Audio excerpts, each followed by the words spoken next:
Hello my friends, we have lots of the news for today. Let's start from this one. Russia lost this giant airplane, Antonov 22, a heavy military transport aircraft with 196 military transport aviation regiment of the Russian Federation. It crashed in the city of Ivanovo, Russia. Officials already confirmed that all of the 7 crew members on board are perished. And the Russian military bloggers affiliated with the Russian Air Force, they confirmed the loss for the Russian army. Antonov 22, it's kind of rare but very capable transport airplane. Actually, it's the biggest turboprop cargo airplane in the world that is still flying. Russia has maybe 2 more of those. By the way, Ukraine also had the one. It is parked in Gostomel airport still. Those are the fresh images you can see after the Russian strike. Several of the airplanes are gone, but this is Antonov 22, Ante. It is also the name of this one. It was damaged, as you can see.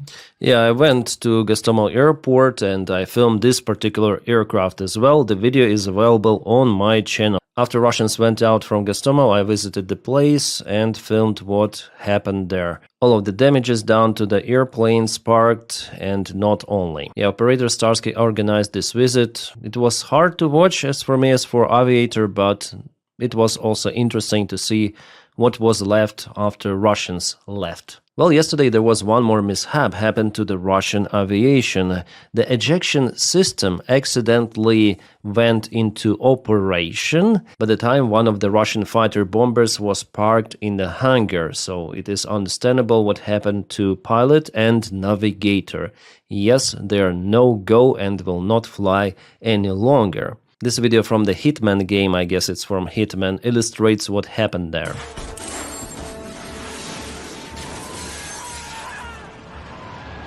Well, I don't think they've flown that high. I think Ruf, after all, did his job stopping Russian travelers at some certain altitude. And here we have some of the good news for Ukrainian military. Poland's general staff confirms talks with the Ukraine are underway to transfer MiG-29 jets. Before, Poland transferred several of those fighter jets together with Slovakia, by the way.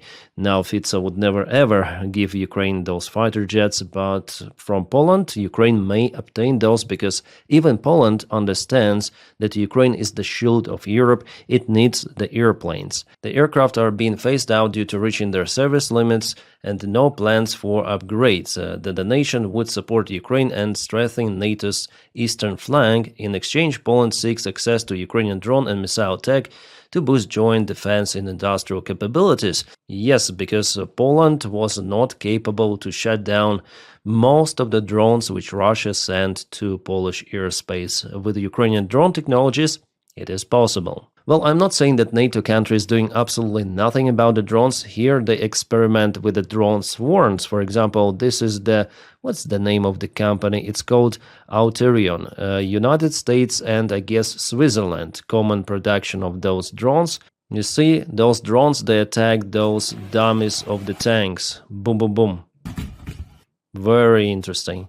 I think it's inflated model of T-80 tank, something like that. And if those drones carried some of the explosives, it could be a multiple big kaboom. Of course, the tank would not survive it. So yeah, they're doing something. They're not staying at the same place. It is understandable that the war had changed and soon every army will have lots of the drones, but still Russia has way more of those, as well as Ukraine, by the way. And Russia and Ukraine, they have the real military experience, how to use the drones on the front lines, how to operate with them, how to make the system, including supplies, work properly. Also drone production and also training of the drone pilots. By the way, about the training, I found out very good Ukrainian simulator for the drone flights. It's available on Steam. I'm gonna put the link in the video description just below. The release date for me, it is tomorrow, but I already tested this one today on my live stream on my another channel. This simulator is definitely rules. It is fantastic. It has training mode, it has a battle mode, so my recommendation to get this one, especially then they will upload more missions, more updates. And guys, it's not the paid promotion. Yes, I was contacted by this company, but they didn't pay me anything. They just told me, Dennis, if you wish, you may try it out and tell on your channel if you're willing to. They do not tell me anything else. I just obtained their code. I have the controller over here, which I use. It's TBS Tango 2. I also tried to connect my PS5 controller, but it didn't work. Maybe I have some issues with my PC, who knows, with software. But TBS worked well because maybe it's optimized. It's over here, TBS Tango 2. I flown the simulators, FPV drone simulators 2 years ago, and now I found very good sim for improving the skills, and also it's entertaining, especially flying some of the missions. It's entertaining and it's improving the skills. So I'm gonna put the stream cut at the very end. Yeah, some of the cuts from my stream that lasted 3 with something hours. And you will check out how it looks. Yes, the graphics is not like in the best ever games, but still it's acceptable. The very important thing is physics of the story. It works fantastic. The only thing is I don't know the price of the game because it's not yet been released and I didn't ask for that information, so it's gonna be updated tomorrow. It has single player, it's planned also as online co-op, and for now multiplayer I think it's not available on initial stage, but we'll see. Xbox controller is supported as well as PlayStation controller. So far it's the best and the most realistic drone simulator I have ever flown and used. And also it's a Ukrainian one that is used for the training. 5,000 pilots at least have already made it through this initial stage simulator training using this sim. Now to some of the real drone images. This surveillance drone, Ukrainian one, was capable to spot how Russians start to surrender to Ukrainians. This is Zaporizhia direction. Totally 6 of the Russian troops surrendered to 2 of the Ukrainian soldiers. They were divided into 2 groups and later on moved to Ukrainian positions. That's probably the safest way of how they could reach Ukrainian positions without being flatlined. And this particular Russian says that his goal was to propel forward with a Russian flag, to show it to the Russian drone, and that's it. That was his main mission. And also he understood that the place where they go, it is not being cleared from Ukrainian forces, and they were met there. Some of them were flatlined and several were hiding and later on imprisoned by Ukrainian army. They're very, very lucky. Because, for example, this guy, yes, he showed the Russian flag in Ostapivka village, but later on, in attempt to go back to Russian positions, was flatlined or cancelled. What word should I use for this particular term?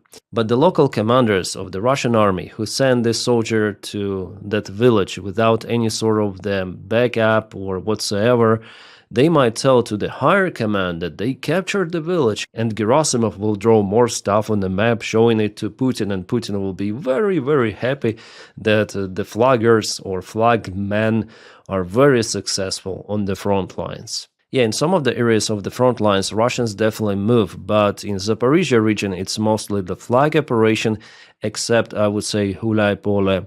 In Pokrovsk and Mirnograd, they move very slowly, and all of their attempts to go to Shakhove are now cancelled by Ukraine or being cancelled by Ukraine. Konstantinivka, they bogged down. And in Kupiansk, it's a disastrous situation actually for Russia. They're partially trapped, and according to the most recent information coming, I hope to cross-check it and to definitely confirm, it seems like Ukrainian army deoccupied or liberated Moskovka. Yeah, just for information, once again, Putin already proclaimed that Russia occupied Kupiansk fully. Long time ago, he said, in the beginning of November. Now it's almost the end of the year, and you see Kupiansk is just partially under Russian control, just the northern part. Why Russia is so slow here? Because the logistics connection is terrible for them. They cannot propel forward with major forces. They cannot even maintain their current forces, especially this part. That's the very terrible situations for Russians there, and the Russian military bloggers themselves, they're saying that Kupiansk is far from being fully taken by Russian army. I wonder what happened in Shakhove. Oh, those are just Russian losses in the ditch. Yeah, they tried to move, but every freaking meter there is someone lying and smelling. Just for this jump from August this year, Russia lost 2,000 of the infantry forces, and they continued their attacks. They lost, now it's more than 80 of the armored vehicles in attempt to get Shahova under control. They're partially went there with infantry, but were exited out by Ukrainian drones. And still they have attempts, and you see how Ukrainian army is very active here. The similar stuff is actually going in Pokrovsk itself. Yeah, Mirnograd situation for Ukraine is not good. I already told you about this encirclement. Yeah, Ukrainian army will withdraw the forces from this area, but unfortunately with losses. And at least our guys went from Suhy Yar, from Novopavlivsk. I was afraid for those settlements because in Avdiivka there were small settlements which were fully encircled by Russia back in 2024. And here Russians still cannot take Mirnograd and Pokrovsk fully. Their presence is here, but also there is the presence of Ukrainian army in Pokrovsk itself. Also there is some sort of the assault operation. Is it new? Yeah, that was actually a Russian attack, but our soldiers repelled it. Okay. That's something new. Yeah, I cannot show you this image fully, but Russians were cancelled. They thought they took this building, but Ukraine had the different thought about it. But the Russian politician management, they also proclaimed that they took Pokrovsk long time ago. Together with Mirnograd, they encircled thousands of Ukrainian forces there. Yeah, that's the open lies and Russian propaganda coming from the very top and disperse all around X platform, Telegram, Facebook, YouTube even. Yeah, they're working like that, so thank you for following me, because I try to give the information as it is on the ground. Yeah, I'm also using other analytics, like for example, my Kursk map is awesome.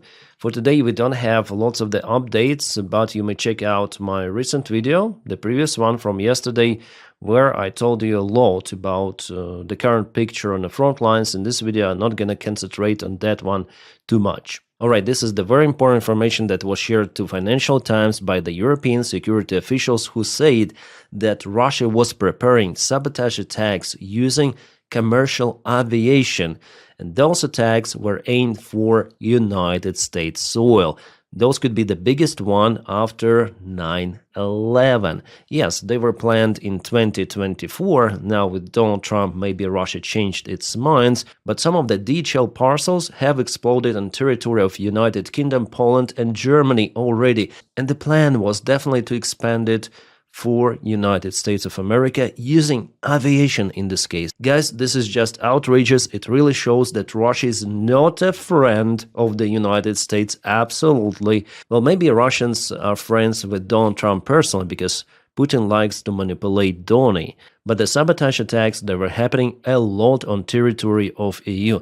And the same people are responsible for planning attacks on United States. The source says that Russia already hired some people for that mission, people who had the right to stay in Schengen area without any sort of the visa, so probably citizens of EU even were involved, and they were already looking through this plan, but the details of their operation were leaked, and some of them were even detained, as well as explosives. So maybe because after all Europe feels this pressure from Russia with all of those actual attacks, provocations, drones, airplanes flying and the full-scale war on territory of Europe, well, European Union finally starts to think about confiscation of the Russian assets more vividly, I might say. There is the probability that this week or the next one there could be a confiscation of the Russian assets, at least partially. Well, Germany said that it is for guarantees for Belgium in case Russia wins the international court against the Belgian banks. So finally, even for those stupid brains of bureaucrats, it's understandable that they should do something to help Ukraine to withstand the Russian aggression. Otherwise, the Russian aggression could go to NATO countries of Europe. And you know, it seems like it is very painful for Russia. Europe found this vulnerability spot for Putin's regime, Kremlin spokesman Dmitry Peskov warned that any action taken against Russian assets will not go unanswered and would bring serious consequences. Moscow draws its red lines, and Medvedev even warned Europe for potential casus belli, so the start of the war in case of this confiscation and using Russian assets for helping Ukrainian military.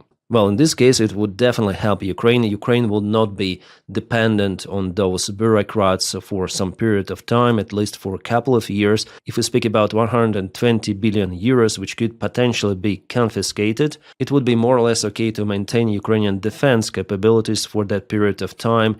Not offense, not taking back territories, no, just defense. If you compare those numbers with the Russian military budget, well, even for a single year, Russia invests way more into its military compared to even those frozen Russian assets, which could be confiscated very soon. And I just hope that it will happen like that, because, those bureaucrats, they should finally awake.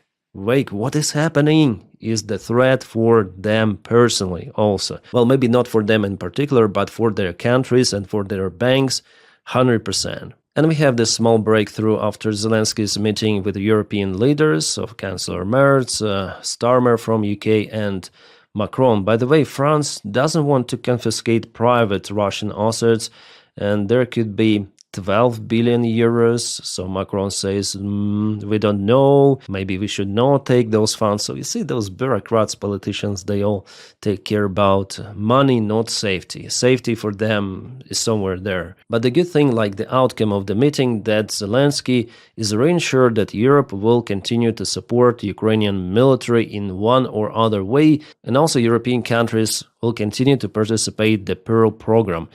There was the news that Italy is not in a Pearl program any longer, but it wasn't in that program before. They considered to join, but 1 week ago they decided, no, it's better not to join. But it doesn't mean that Italy doesn't support Ukraine with its military. They will continue to send armored vehicles. That is what they delivered to Ukraine, quite a lot of vehicles this year. And Zelensky personally, he says that he is sure that the United States will continue to sell its weapons to European countries because it's simply profitable for Donald Trump. So he openly says like that. Donny, you need to at least sell your weapons. And I think Donny will sell weapons, will continue to do it, because many of the weapon production companies, they're also the sponsors of Republican Party and of Donald Trump personally. So as for the Pearl, I give 95% that it will continue. So Donald Trump really has nothing to offer, both for Russia and for Ukraine, with his negotiation attempts. Just a couple of days ago, Kushner and Vitkov, they called to Zelensky, telling him to accept the deal. And after the meeting with the Europeans, Zelensky said, no, never ever Ukraine will accept just giving as a present its own territories to Russia.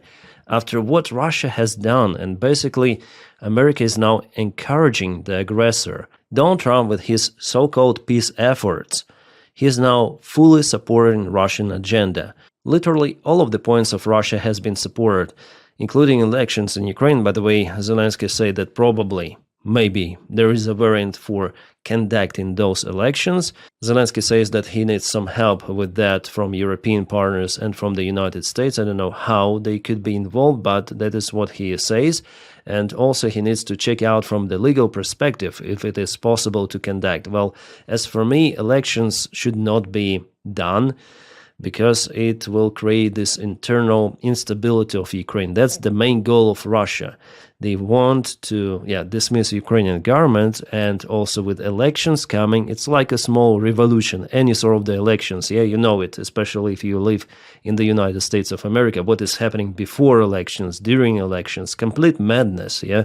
And we don't need this madness happening in Ukraine by the time that there is a war against this prevailing enemy. But Donald Trump doesn't care. He says that Zelensky is using the war to stay in power. So clearly, Russian agenda, Russian propaganda from the mouth of the United States president. It has never been done like that. It's a shame that America is pushing a victim of aggression just to give up give up fighting. It is even worse than agreement with Hitler, because by the time Hitler didn't kaput millions of people, then he was allowed to have the part of Czechoslovakia. So it's worst behavior ever.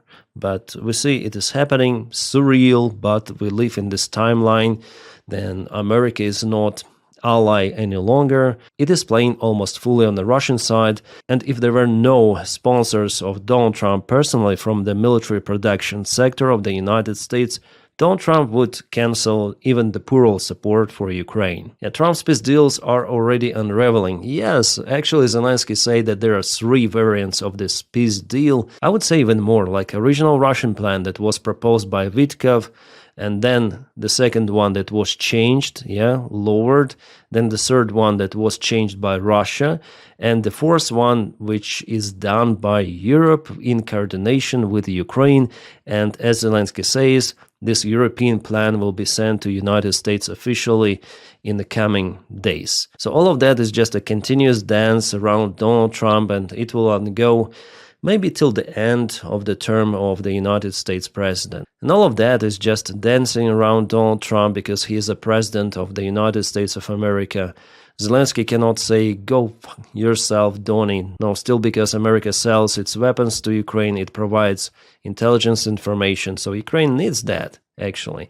But the leverage on Ukraine is very, very tiny of Donny. If he had supplied lots of the weapons to Ukraine, everything possible, then he might have really had the power to say what Ukraine should do. But even in that case, Ukraine has constitution, and no any country will give up its territory just like that to aggressor state. This is crazy, unhinged, and Donny, he lives in his wonderland. He wants to make business with Russia. ExxonMobil is already working with Russia behind the curtains for the deals in Arctic. It's already evident. The information about it also was leaked in the press. And also, there are no any security guarantees promised for Ukraine. Absolutely zero. Donald Trump is pushing this deal. You need to sign it tomorrow. Sign it today. Yeah, we need this paper. But what is behind that paper? America? What kind of the guarantees? I think the United States are distancing themselves even from NATO, if we may check the national security program of the United States recently published. It is just crazy.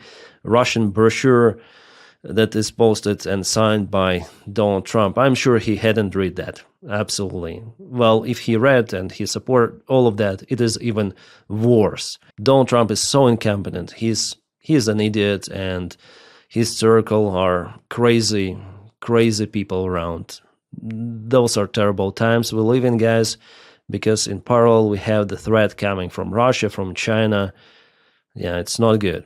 And this is what is happening. Then Donald Trump stops the wars, as he says. Yeah, there is a hot stage of the war between Thailand and Cambodia ongoing. By the way, those are Ukrainian tanks T-84 Oplot, which were supplied to the Thailand army before. So Trump may easily cut one war which he stopped from his long list.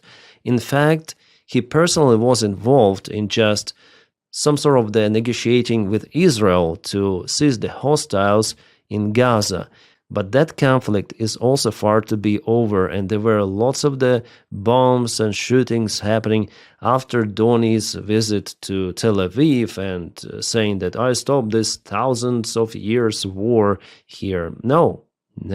Donny is just incompetent narcissist who says unreal things just because he wants to. Nothing he stopped. Absolutely nothing. And Ukraine shouldn't trust him. Any sort of the security guarantees are not acceptable from the United States unless they are in the law of the United States, approved by Congress, by Senate. It shouldn't be just a promise of Donny, because he is not a master of his own words. Yeah, by the way, Cambodia sends its T-55 tanks to the border. Not too fancy compared to Ukrainian-made Oplot tanks, But still they have some of the military, at least something, some of the tanks. T-55 is a really ancient one. And Putin again says that they gonna continue the special military operation, that they gonna reach the goals, every sort of the goals of the operation, and they gonna connect the entire Donbass to Russia, because historically it was Russia, and it was just Lenin who connected Donbass to Ukraine, whatsoever. Like, he lives in his sick world, yeah, his sick fantasy. He's telling about all of those Russian tsars and how Russia should return its lands, like literally he's speaking about it. It's not about Donbass only. Putin's goal is way wider than that. He wants to restore Russian Empire or Soviet Union, whatsoever, and Kushner, Witkov, they do not understand that. Donny also. They are blind, they are deaf, and they allow Putin to continue his special military operation and provocations against Europe. Yes, they will intensify. Well, guys, those were the main news and events for today, and at the very end, again, I'm gonna share some of the cuts from my stream. Could be a little cringy, but just for you to understand how this drone simulator looks like. Again, it's not the paid sponsorship, I receive absolutely nothing for it, just interested in that, just to recall the skills and to train. It's a good one, really good. If you have this opportunity, you may check it out, but I recommend to use the special drone controller which is listed to that game. You may check it out yourself on the Steam. And also, guys, you may support my job yourself. As you see, I don't have like sponsors, just what I like I may tell about, but they do not support the channel, only you do via Patreon and membership of the channel. Thank you so much for it. The link for my Patreon is just in the video description below. If you don't have this opportunity, press like to this video and also subscribe for the channel to boost this video in YouTube algorithms. Thank you so much. Well, guys, I wish you all a peaceful sky wherever you are and have a great time.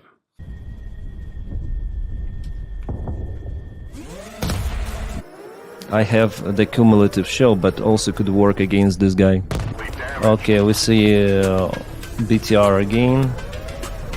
They're landing from it. Boom. I forgot to arm the bomb. Oh my god. I forgot to arm the bomb. It's already waiting. They'll start to run, you see? They're running.